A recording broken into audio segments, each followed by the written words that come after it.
shakalaka, happy Doge Day today. Bitcoin technicals sour as the real reason for the Bitcoin dump is revealed. Stay tuned. What's up everyone, Randall here from Crypto Love. Today's video, we're going to be talking about the real reason for the Bitcoin dump. It has been revealed, plus happy Dogecoin Day to everybody today. SNICKERS getting in the move with that. And today's video is also sponsored by Matrix AI, so stay tuned till the end of the video for an exclusive review of them. Now, before we get into it guys, like, subscribe, click the notification bell, come join us on Twitter at the Crypto Love, because Bitcoin fundamentals are still strong, but the technicals are not looking so strong. Bitcoin has dumped, and it got rejected by the 4-hour MA200, something that hasn't happened since way before October. This could potentially spell the end for Bitcoin if the price keeps going down and breaks out of this bullish megaphone. So if Bitcoin is to break below around $51,000, yikes, watch out. Now, SNICKERS is getting in the swing of things, promoting Dogecoin and Doge Day 420. Everybody smokes pot and buys Dogecoin. How about it? Now, as Bitcoin price has broken down to the levels that it's at right now, below $54,000, it is broken below two critical whale clusters. Willy Woo has talked about these clusters here, where basically he's saying that the $54,000 to $56,000 area, these are big whale clusters. Well, Bitcoin has broken below them and may potentially stay below them. If it breaks below this $51,000 area, that could be pretty surprising. Now, all of this together is very surprising considering that generally in April and May, historically very good months for Bitcoin. Now, this is from 2014 to 2018. This chart here is actually more pronounced from 2010 to 2018, where April and May are historically very bullish months for Bitcoin. But so far, April has not been a very good month for Bitcoin. Now, is this the end of Bitcoin as suggested by the Pi cycle chart indicator? If we take a look at this, we zoom in, guess what? We just had a flag of the Pi cycle top. And when that happens, historically, it's happened back in 2017 here and also 2013 here, signaling both of the tops. Is this a total top for the market? Is this a local top for the market? I think more likely it's a local top for the market, something like what we saw here back in 2013, as opposed to just a one peak top. We could potentially have a two peak top happening in the market, because if you take a look at the chart we talked about in yesterday's video, and you can see a link to that right here on the cbbi.info website, the Colin Talks Crypto Bitcoin Bull Run Index, right now confidence rate at the peak is only 72%. And as you can see, pretty much as Bitcoin price goes down, the confidence goes down as well that we're at a peak. So most likely we're not at a peak yet. Now, the big question is, because there was a lot of suspicion, did the massive Chinese power outage cause Bitcoin's price to crash? Because Willy Woo has been speculating that, hey, the price crashed exactly when there was a massive power outage, caused a massive drop in mining hash rate, and the hash rate and the price oftentimes go hand in hand. So he's saying here, we just saw the single largest one-day drop in mining hash rate since November 2017. The hash rate on the network essentially halved, causing mayhem in Bitcoin price as it crashed.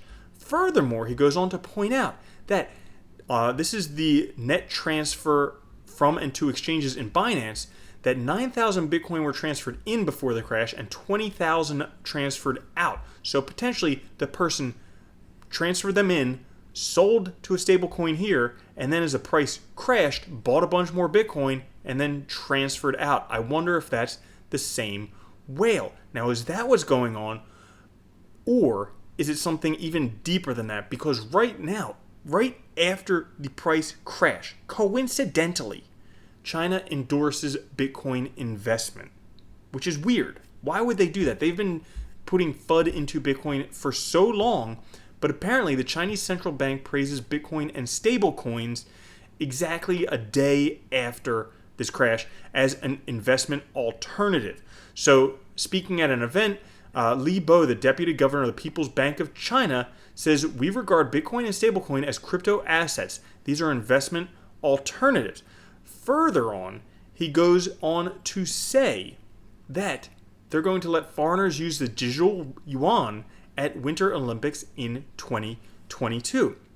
So the Chinese central bank is looking to enable foreign athletes and visitors to use the country's digital currency during the Beijing Winter Olympics in 2022, according to a top bank officer. For the upcoming Beijing Winter Olympics, we're trying to make the eCNY available not only to domestic users, but also to international athletes and like visitors. Is this a manipulative ploy by the Chinese central bank government to kind of show they have the upper hand in Bitcoin and cryptocurrencies? And that's the big question for a lot of the conspiracy theorists out there.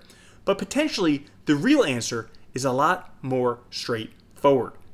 In this article here, it says, no, Bitcoin's flash crash wasn't caused by Turkey or money laundering or China or any other FUD.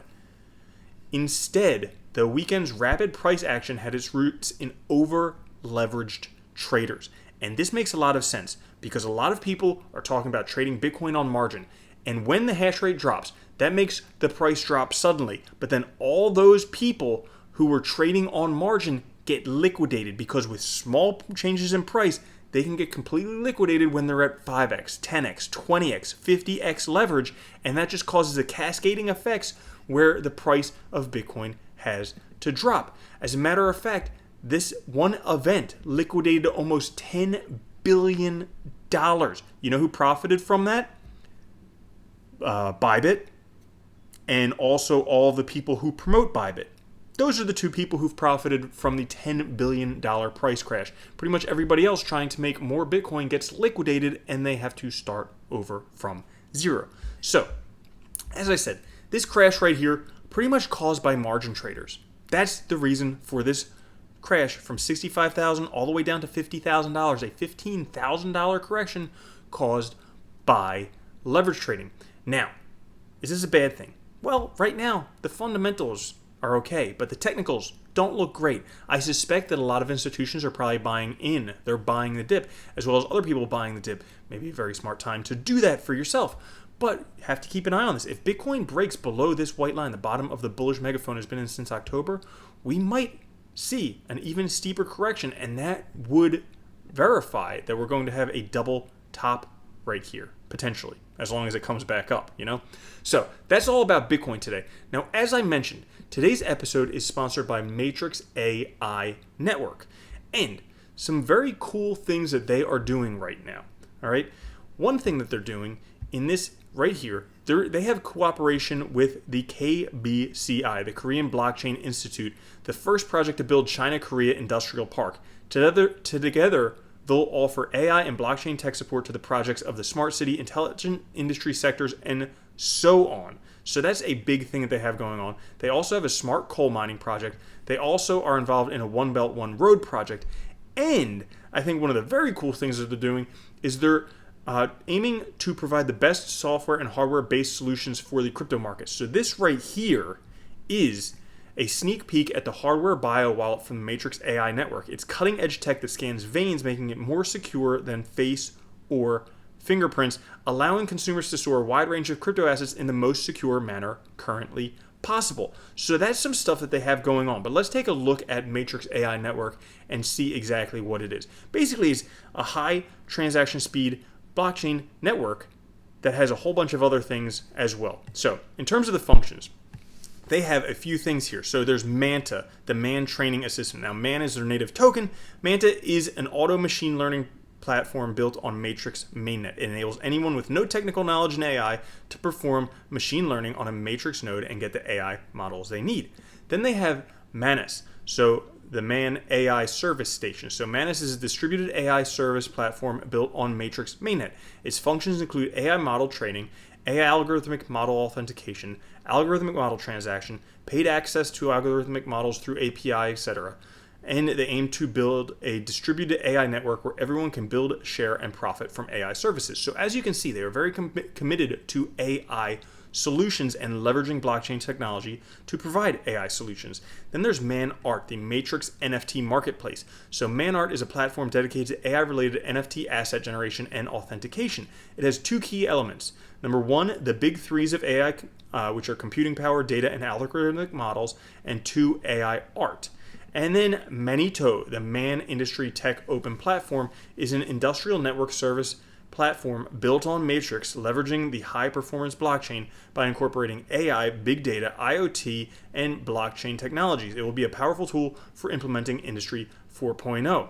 So they're talking about high-performance blockchain, something along the magnitude of 12,000 transactions per second.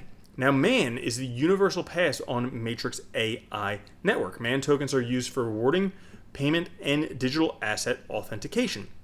So with rewarding, block generation miners, transaction validators, and participants in the Matrix ecosystem have the privilege to earn MAN tokens as a reward. For payment, from leasing spare computing power to purchasing AI services on Matrix AI network, everything is paid in MAN. And then digital asset authentication, the process of converting computing power, algorithmic models, or AI artworks into digital assets, involve burning a required number of MAN in the forging of NFTs. Now, the roadmap, this is a brand new roadmap that they have starting right now, April 2021, with a whole bunch of stuff on there. So first coming up in stage 1, demo version of Manus, the AI service platform, release of Watchman, upgraded version of blockchain browser, release of Bankman, an upgraded Man wallet, core network function upgrade on Matrix mainnet for distributed GPU computing. Then we have some other things coming up. So we have stage 1 upgrade, where we have closed beta testing for MAN AI algorithmic model authentication platform. And then we have some really interesting stuff coming up towards Deliver. So they're aiming towards the end of 2021 to have more than 10 AI applications available for commercial use on Manus, plus a whole bunch more stuff like NFT trading platform for MAN Art, synchronization with Filecoin distributed storage platform, and then further on it goes to expand, compete, and even into 2022. Now, the team, they have Steve Deng, the chief AI scientist. He's a professor at the School of Software and Tsinghua University. Also, a lot of other people involved in technology for quite a while. And they also have associations, contributions, and partners. Now, if we take a look at the Matrix AI token, right now trading under 9 cents with a market cap under $20 million. So a small cap potentially has a lot of room for growth. If we take a look over the past year, it looks like, especially in the past month or two, really starting to pick up some steam, pick up some traction. And it can be found in a number of markets, including Huobi, Gate.io, and KuCoin. So that is Matrix AI Network in a nutshell. Potentially could be a big, small gainer. Now, as I say with all of my reviews, I do like to give an honest review. So a couple things that I noticed that are worthwhile to mention. First off, their GitHub repository. If we take a look at their GitHub, over the past year, there are really only 9 contributions in the last year. Now, this is generally not what you see from a very active project. So I asked them about this, and they said, hey, because of COVID, some things were slowed down quite a bit. And they lost some of their development team, so potentially that could be a reason for it. But if we take a look, in 2020, not that many contributions. 2019 has a bit more. So from 2019, we really haven't had too many contributions, but that could potentially be one of the reasons for it. Another thing that I wanted to mention is the roadmap here is basically starting from right now. So it doesn't really talk about stuff that they've already completed. They've been around from 2017. It doesn't really have a list of stuff that they have already completed. Doesn't really have evidence of completed projects. So that's another thing that I just wanted to point out that I would say are downsides.